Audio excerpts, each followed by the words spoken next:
जो हम लोगों ने देखा कि लोकसभा में जो अपनी आवाज को बुलंद करेगा उसे लोकसभा से किस तरह से निकाल दिया जाएगा, ये जिम्मेदारी हम सब की है, क्योंकि हम भारत के लोग लोकतांत्रिक गणराज्य बनाने के लिए दृढ़ संकल्पित हैं और यह भूमिका हम अपनी बहुजन संवाद के माध्यम से उठाने का काम कर रहे हैं ताकि लोकतंत्र बचा रहे। और इस लोकतंत्र में जितनी अच्छे तरीके से आवाज रखी जाएगी, बात रखी जाएगी, मुद्दों के साथ रखी जाएगी, ऐसे सांसदों का बहुत ज्यादा देश में अभाव है। और केंद्र में बैठी नरेंद्र मोदी की सरकार ये चाहती है कि जो उनकी हाँ में हाँ मिलाए वैसे ही सांसद चुनकर जाएं और वो जैसे कानून बनाना चाहें वह कानून बने और कोई उसका विरोध नहीं करे। परंतु बहुत ज्यादा अदानी से डरने की और घबराने की इस देश को जरूरत नहीं है। हम लोगों ने छिंदवाड़ा में जो लड़ाई लड़ी और अदानी का थर्मल पावर, हम लोगों ने थर्मल पावर प्लांट नहीं बनने दिया। नरेंद्र मोदी जी के वो खास हैं और कमलनाथ जी के भी वो खास हैं, क्योंकि कमलनाथ जी उनको लेकर आए, उन्होंने प्राणघातक हमला किया, संसद से हटाने की कार्यवाही तो करते हुए सबने देखा, पर दुनिया से चले जाने की कार्यवाही करने का काम भी अदानी करता है। और प्राणघातक हमला मुझ पर और डॉक्टर सुनीलम पर किया। गरीबों की दुआएं हैं कि हम लोग आज जिंदा हैं। और जब हम पर हमला किया और उसके बाद पटाखे फोड़े, मिठाइयां बांटने का काम किया, तो जो डॉक्टर सुनीलम जी ने बताया कि ये किस तरह का क्रिमिनल आदमी है, तो इसके चरित्र को देखना, वो समझना देश के लोगों को बहुत ज्यादा आवश्यक है।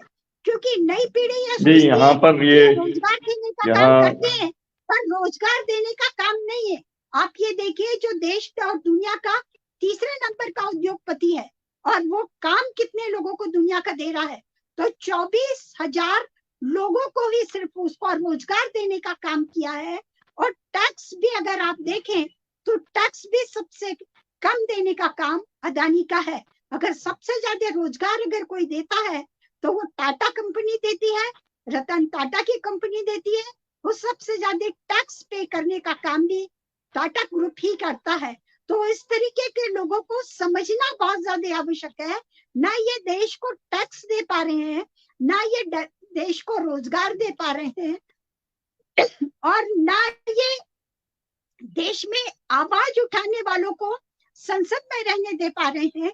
तो इससे राष्ट्र का कितना बड़ा नुकसान है, इस बात को हमको समझना होगा।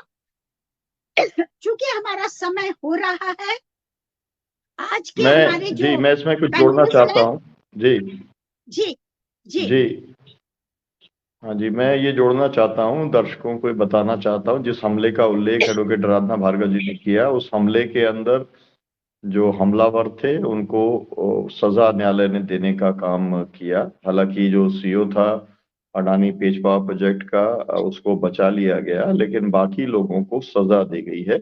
ये बात बताना इसलिए जरूरी है कि बहुत सारे लोग जिनको ज्ञान नहीं है, उन्हें लगता है कि हो सकता है कि एक वैसे ही कोई एक आशंका के आधार पर कोई बातचीत हो रही हो, लेकिन ये प्रामाणिक बात है। कोर्ट से उन अपराधियों को सजा भी दी गई है। मैं इसके साथ साथ मैं कहना चाहता हूँ 1-2 मिनट के अंदर कि देखिए, अगर संजय सिंह के साथ में जो कुछ हुआ, मनीष सिसोदिया के साथ में, और आप म्यूट कर लें मैडम अपना, आप अगर जो है उनके साथ में जो कुछ हुआ, उसके अंदर पार्टी को जो है वो मैदान में उतरना चाहिए था। आम आदमी पार्टी अब राष्ट्रीय पार्टी जब बनी है और उसके पूरे पार्टी के नेतृत्व को खत्म करने का काम किया जा रहा है, और एक तरीके से घात लगा करके बैठे हैं कि कब अरविंद केजरीवाल को जेल में पहुंचा दें और पूरे पार्टी को ही भंग कर दें। बाद में जो है वो दिल्ली सरकार को भी भंग कर दें और पंजाब के अंदर भी जो है कुछ मैनिपुलेशन कर दें। तो जब पूरे पार्टी के अस्तित्व के लिए ही खतरा है, और आम आदमी पार्टी जो कहती है कि हम आंदोलन से पैदा हुई पार्टी हैं, तो फिर उनको संघर्ष सड़कों पे करना चाहिए। ये मेरा उनसे कहना है। नंबर 2 मेरा कहना है कि ममता जी ने बहुत बढ़िया काम किया। ममता जी को हम बधाई देना चाहते हैं कि कम से कम उन्होंने जब ये देख लिया कि अडानी ने इस तरीके की कार्रवाई की है, करवाई है, तो उन्होंने अडानी का 25,000 करोड़ का जो प्रोजेक्ट था उसको रद्द करने का काम उन्होंने किया। इतनी हिम्मत इस देश के अंदर किसी दूसरे की नहीं है। ये बात का मैं उल्लेख करना आवश्यक समझता हूं कि छत्तीसगढ़ के अंदर कोल ब्लॉक अडानी को दिया हुआ है, दिया गया था जब कांग्रेस की सरकार थी, राजस्थान में कांग्रेस की सरकार थी और दोनों सरकारों के द्वारा मिलकर के अडानी के कोल ब्लॉक को चलाने का काम कराया जा रहा था। उसको रद्द करने का काम नहीं किया। राहुल गांधी उसके खिलाफ बोलते रहे, लेकिन ममता बनर्जी ने जब उनके सांसद के खिलाफ में जब कार्रवाई के लिए आगे आए तो फिर तुरंत उन्होंने उस प्रोजेक्ट को रद्द करने का काम किया। ये हिम्मत किसी दूसरे नेता के अंदर नहीं है। इसका उल्लेख करना जरूरी है कि आपको याद होगा कि अगर जो है जिस तरीके से नंदीग्राम और सिंगूर के अंदर जमीन अधिग्रहण हुआ था, वो लेफ्ट की सरकार थी और उस समय उसके खिलाफ भी पूरी ताकत लगाने का काम ममता बनर्जी ने किया था और उसके बाद में उनको भी वहां से बाहर करने का काम किया था नैनो प्रोजेक्ट को। तो ये भी आप अच्छे तरीके से आप जानते हैं।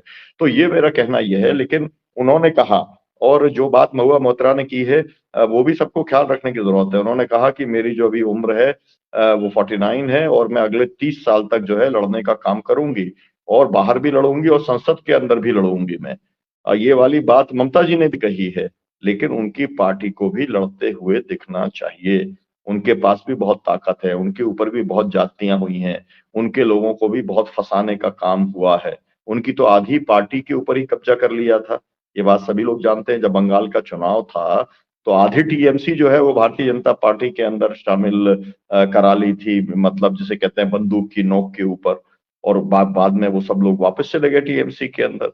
अब ये जरूरी है कि चाहे वो आम आदमी पार्टी हो, चाहे वो टीएमसी हो और चाहे पूरा इंडिया गठबंधन है, सबको मिलकर के सड़कों पर आकर के इस लड़ाई को लड़ने का काम करना पड़ेगा। तभी लोकतंत्र और संविधान और देश को बचाया जा सकेगा। बहुत बहुत शुक्रिया। समय हो चुका है, मैं अपनी बात को यहीं पर समाप्त करता हूँ।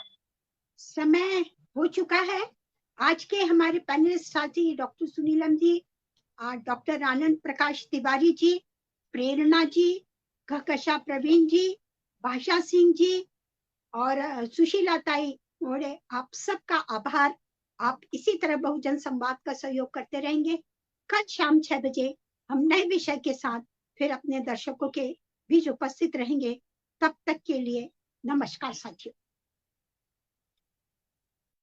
नमस्कार।